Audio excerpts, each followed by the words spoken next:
Hola amigos y amigas, hoy venimos con las clases de Wolof y español. Ya como lo veis, hoy vamos a aprender las cosas que están dentro de la cocina.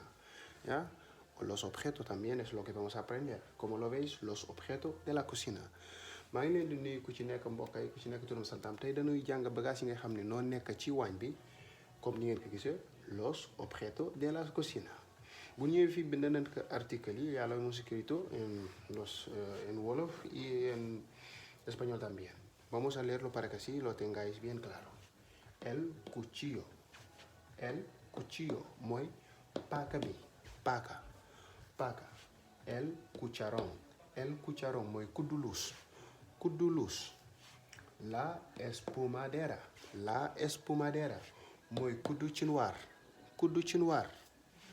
El batidor. El batidor. Muy rujo. Rujo. Boy ruy wala nga def noonu ya gannaaw resté si la olla man nañ ko wax bii mooy bu xaw bi mag kaddir bu mag bi waaw mais kaddir bi nga xam ni bu fekkee Afrique ñun bii la ñu faral di togge la olla la ñu faral di togg mooy kaddir yu mag yu dëgër yi waaye du fekkee fii Europe lu ci bari ñoom daanu togge la olla waaye dañuy togge casserola kaddir la tamit waaye beneen forme kaddir la casserola kaddir la olla kaddir la cacerola cacerola la cacerola nu ñëw si fii el escurridor el escurridor mooy inde bi ngay taye sa booy ngay taye sa ceeb wala sa cere wala et cetera el tenedor mooy kuddu tenedor mooy kuddu la cuchara mooy kuddu tamit tenedor mooy fourchette ngeen baal ma tenedor mooy fourchette la cuchara mooy kuddu los platos mooy plat yi ok ni ngeen ko gisee nii léegi dañuy joxe tuuti grammatique ndax nu xam bu ci nekk nin koy mane collaborer ak frasam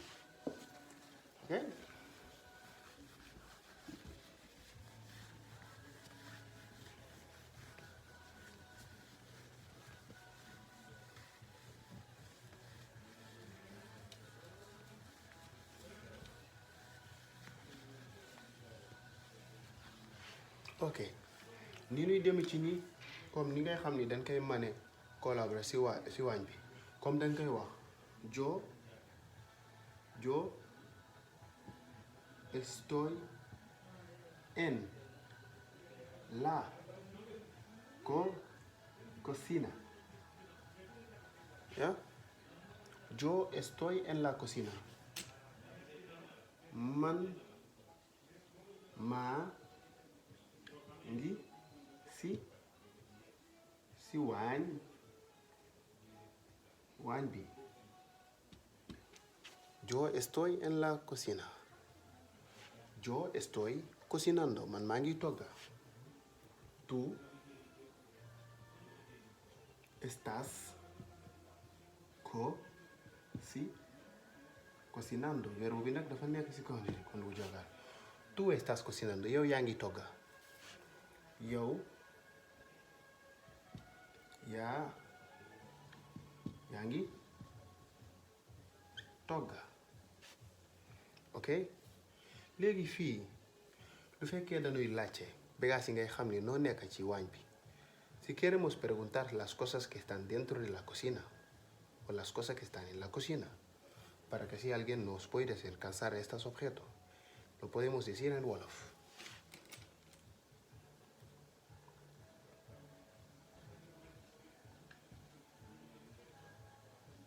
Perdona.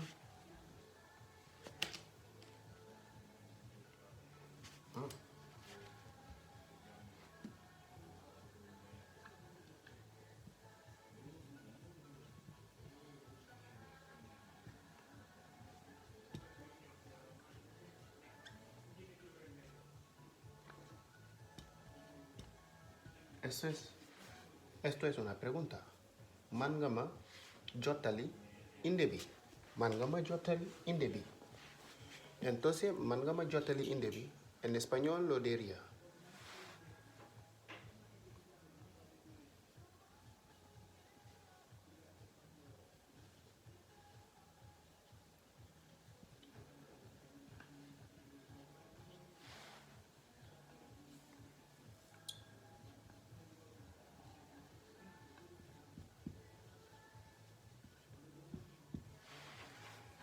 Puedes alcanzarme el escurridor. Puedes alcanzarme el escurridor. Puedes alcanzarme es el corredor. Mangama jotali. Entonces aquí, todos los vocabularios que hemos aprendido, puedes escribirlos aquí. Mangama jotali kadirbi, mangama jotali kudubi, mangama jotali forselbi, mangama jotali pagabi, mangama jotali indebi, mangama jotali plati. Entonces en español se diría me puedes alcanzar. Entonces fini nu bind lépp li ngay xam ni moom la nu jàngoon tamit ci vocabulaire yi jàll nu bind ko li ci des nag imagination personnelle la yow yaay xalaat lépp li nu jàng nga bind ka puedes alcanzarme ba xam mën nga ma jottali wala mën nga ma jottali fourchette bi mën nga ma jottali kadir bi ci espagnol mën nga ma jottali kuddulus bi ci espagnol mën nga ma jottali et cetera et cetera yii yéen a koy defar bu ngeen ko defaree ba pare ci suufu vidéo bi bu ma ko dugalee ci YouTube bi ci suufu vidéo bi ngeen bind ma ci ay leeral ay ejemplo, por ejemplo. Me escribís un par de ejemplos por debajo de este canal de vídeo para que así todos los errores que hay yo podré corregirlos sin ningún tipo de problemas. Hoy vamos a terminar aquí con las clases, que no es tanto, pero bueno, espero que lo valoráis tanto. Y hasta la próxima vez. Muchísimas gracias.